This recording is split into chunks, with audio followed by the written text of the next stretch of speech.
خير خير خير.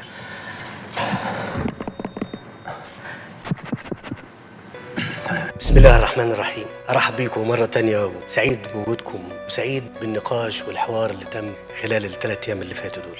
انا يشرفني اني اقف النهارده هنا واكون عبره لكم. هقول لكم شويه حاجات كده عشتها خلال الفتره اللي فاتت. احنا بنقول كلام جميل مع بعض ان شاء الله. جدع براحتك كمل. انا بالنسبه لي انت راجل وجبه حلوه، وجبه غنيه. قلت لكم ان انا بشارك معاكم هنا مش كرئيس مصر. لما بقول الكلام ده الناس بتفتكر ان انا بدغدغ مشاعر الناس. انا ما بعتبرش نفسي رئيس لمصر، انا بعتبر نفسي انسان. وانا بقول لك نوعك ايه؟ انت مين؟ كان تعيش وتعال. ساعه ما حصل الاحداث بتاعت 2011 و12 و13 والمصافة، كنت بقى موجود في مجلس الوزراء، فكانوا يقولوا لي احنا عايزين نحافظ عليك، انت الايقونه بتاعتنا. انا بقول لكم كلام اتقال.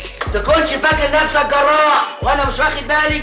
يا بيسي انت الايقونه بتاعتنا، انت البطل. جميل. هو البطل خلاص بقى ولا ايه؟ هو البطل خلاص ولا ايه؟ طب مين اللي هيقف مع السيسي؟ مين اللي هيقف مع الراجل ده اللي حط روحه على كفه في 3 يوليو؟ هو اللي بيدافع عن بلده يدافع عنها؟ ولا لا نفضل لآخر نفس دفاع عن مصر؟ ما ينفعش مصر تقع. خايف حتى لو كانت البلد تخرب. انا ما بقتش خاف زي الاول. انا بقيت بخاف. هو حد ممكن يدي ظهره ولا ايه؟ لا، مش ليا، انا ظهري ربنا. اي حد يحكم اكتر من 8 سنين يحس ان هو مبعوث العنايه الالهيه لانقاذ هذا البلد. ظهري ربنا، واللي يقدر على ربنا يتفضل.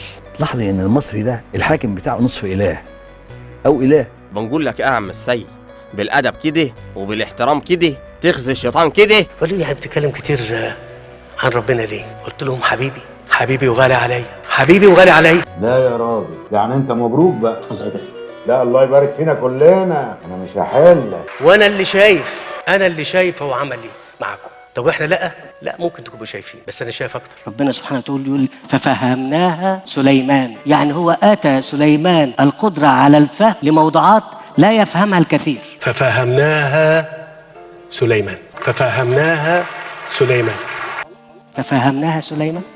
لا الراجل ده مش طبيعي. نرجع بقى تاني للموضوع بتاع الفتره ديت. ده ما فيش حاجه فيك يا مصر. هو حد يزعل من الكلمه اللي هقولها لكم كلكم، كانت واقفه على حيلها. قول اي كلام بقى عشان اتزنق، فبيقول اي كلام وخلاص بقى. ولا عايزين تعرفوا مصر عامله ازاي؟ روح حديقه الحيوان.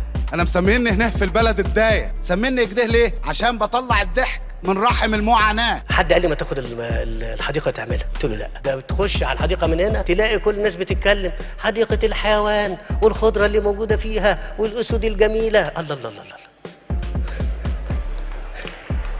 مبسوطين مني صح؟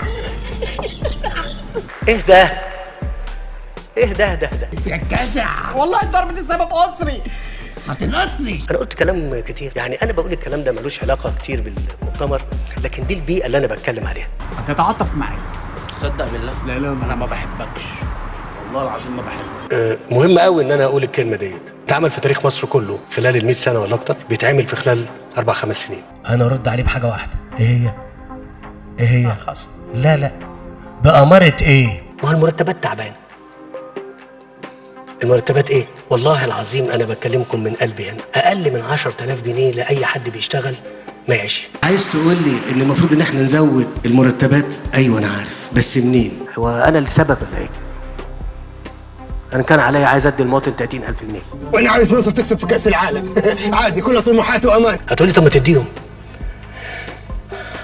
اقول لك يا ريت. تقول لي الله، طب انت بتتكلم على انك انت حمدي عبد الحي. يا فندم طب بتقبض كام؟ بابا 14,200 جنيه يا فندم. طب يعني الله، هو في ايه؟ وش بقى جت عليا؟ طب ليه؟ يبقى ده فوق. باللي احنا ماشيين بيه ده الوقت وقت العمل بس، ووقت العمل انا ضاغط على الدنيا كلها انها تخلص امتى؟ لا امبارح، مش السنه الجايه ولا 5 سنين. لا انت فاضي؟ ما فيش شغل؟ وراك شغل؟ والله طب اختصر لي معلش. والله العظيم انا مرايق، انا مضروب بالجزمه.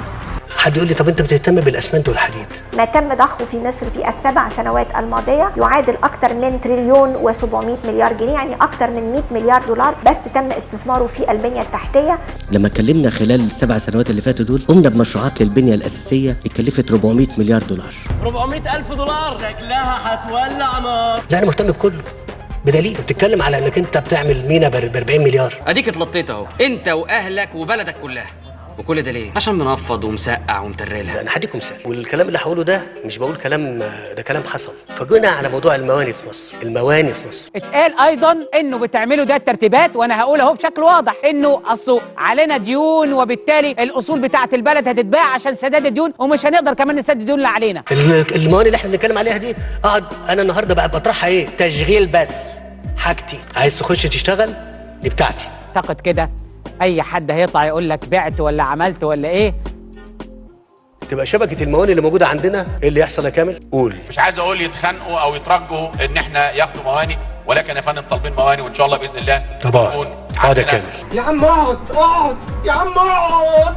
مركز التجاره العالميه كفايه ان شاء الله. كفايه يا كامل. بس يا علي بس يا علي مش ناقصك، كفايه. الزياده السكانيه اللي بقى لنا اكتر من عبد الناصر اتكلم فيها، والله يرحمه، الله يرحم عبد الناصر، والله يرحمه السادات، والله يرحمه مبارك، اتكلم فيها ما حدش حلها. دي ثروه قوميه كبيره جدا، يجب ان نحرص على ان ندربها ونحسن استخدامها وادارتها وتوظيفها. الناس في العالم يفرحون بزياده عدد السكان. يا ترى في مواطن وهو جاب 3 4 اولاد قال لهم انا بحب الاولاد كتير يا اولاد، انا مش عارف اشغلكم، مش عارف اشغل، انا مش عارف اجوزكم، انا مش عارف اعلمكم، انا مش عارف اعلم، انا مش عارف اكلكم، انا مش هاكل، انا الغلطان. لا ما بيقولش كده، ده بيقول لهم الدوله ما شغلتكمش، الدوله ما اكلتكمش، الدوله ما سكنتكمش. ايه ده؟ كان هناك ثقافه سائده في مصر قبل ذلك، كانوا يقولون ان زياده السكان تاكل التنميه، فاين التنميه التي كانت هذه التي ياكلها السكان؟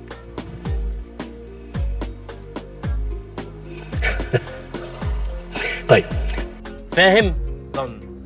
فاهم؟ ضن بقول لك. كترت الكلام دكتور مصطفى. انتوا عارفين ان اكتر واحد بيتعذب معايا في الحكومه مين؟ الدكتور مصطفى. والله العظيم بيقولوا لي انتوا بتجيب التمويل ده منين؟ انتوا بجد بتعملوا الكلام ده طب بتجيبوا الفلوس دي كلها منين؟ مفيش كلام في الموضوع ده ونخش في الموضوع. حاضر يا فندم. ما تزعلش، اتفضل استريح. والله العظيم صحيح، يعني جنابه بقت قد كده.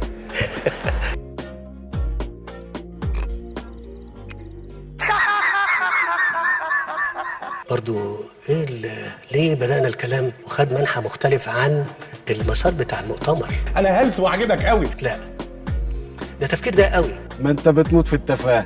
يا بتوع الاقتصاد قولوا لي افكار اعمل فلوس من يا جدعان عاوز فلوس بقى، عاوز اختني، اعمل فلوس من اي حته، بس غير ان انا انصب على حد او اخطف حد. لا انتوا شاربين خمره ولا ايه؟ لا لا بننصب على حد، بنيجي على نفسنا. بس انا اسمع ان حضرتك ديكتاتور بيقولوا. 5 بالحب. الراجل لا مش طبيعي، بيفرح ناس كتير. لا مش طبيعي.